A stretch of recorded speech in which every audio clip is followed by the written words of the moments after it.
Hello friend, स्वागत है GSM Rakesh यहाँ पर। फ्रेंड, ये सैमसंग का A14 का मदरबोर्ड है, A146B। और इसका जो सीपीयू है वो निकालते टाइम है फूल जाता है लोगों पर।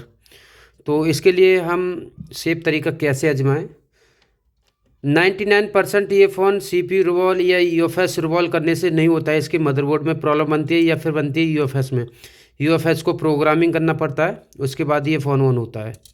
नहीं तो 99% इसके मदरबोर्ड में प्रॉब्लम बनती है। कितना भी आप कुछ भी कर लो, ये फ़ोन ऑन नहीं होता है। अगर आप रिवॉल्विंग भी करते हैं, 1% चांस रहता है कि ये आपका यूएफएस प्रोग्रामिंग करके हो जाए या फिर रिवॉल्विंग करके हो जाए। चलो कोई नहीं, अगर ये होता है अच्छी बात है, नहीं होता है मुझे लगता है कि होगा ही नहीं। जब आया है तो मैं सेफ तरीका आपको बता देता हूँ कि इसका जो सीपीयू किस तरीके से निकालते हैं। ठीक है, अपनी एसएमडी मशीन में जो टेम्परेचर है वो 350 से 360 के बीच में रखना।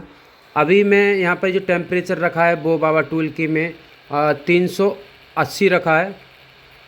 इससे आपको थोड़ा सा कम करना है, मैं 70 कर लेता हूँ। आप 360 या 370 के आसपास रखना, ठीक है। और इसका जो नोजल है वो बड़ा रखना है, ये वाला बड़ा। और एक पतला नोजल होता है ये वाला नहीं रखना है। अब मैं आपको दिखाता हूँ सेफ तरीका किस तरीके से निकालते हैं। ध्यान से देखिएगा फ्रेंड, यहाँ पर मैं माइक्रोस्कोप में दिखाता हूँ। इस पर पेस्ट लगा हुआ है, तो ये ना समझे कि ये सीपीयू निकाला हुआ है।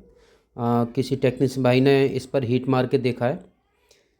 तो कोई नहीं, हम पेस्ट देख लेते हैं। कट किया है, पेस्ट बाहर नहीं निकला हुआ है इसमें।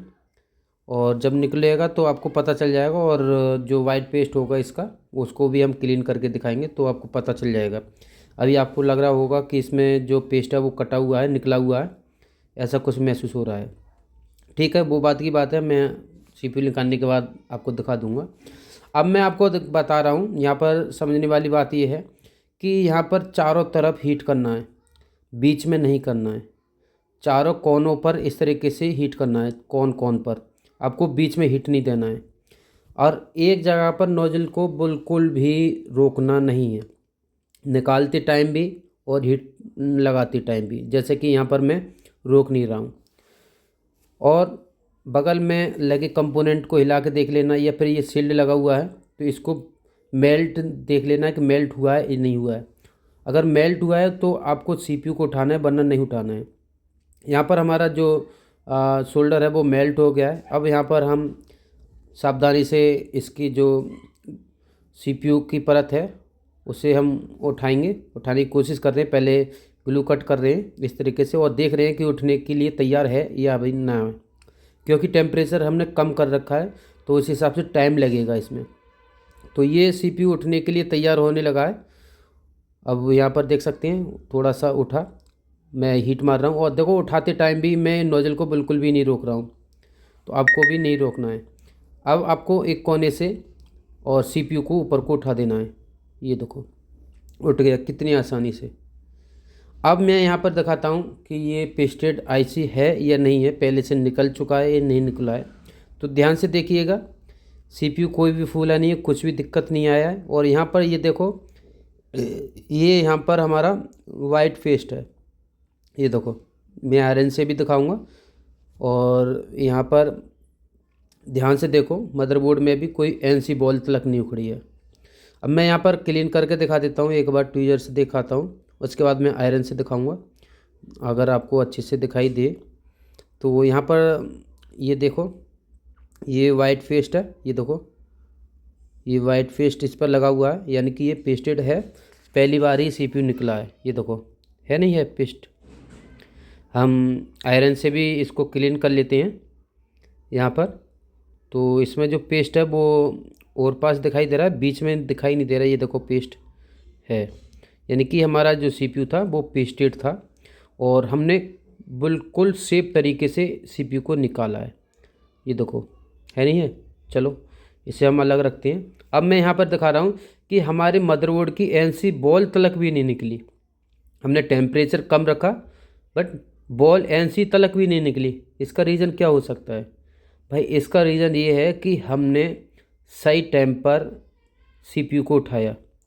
अगर आप जल्दबाजी करते या फिर टाइम लगाते तो सीपीयू फूल जाता, और जल्दबाजी करते तो ट्रैक टूट जाती, यानी कि जो एनसी बॉल हैं वो भी निकल जाती है।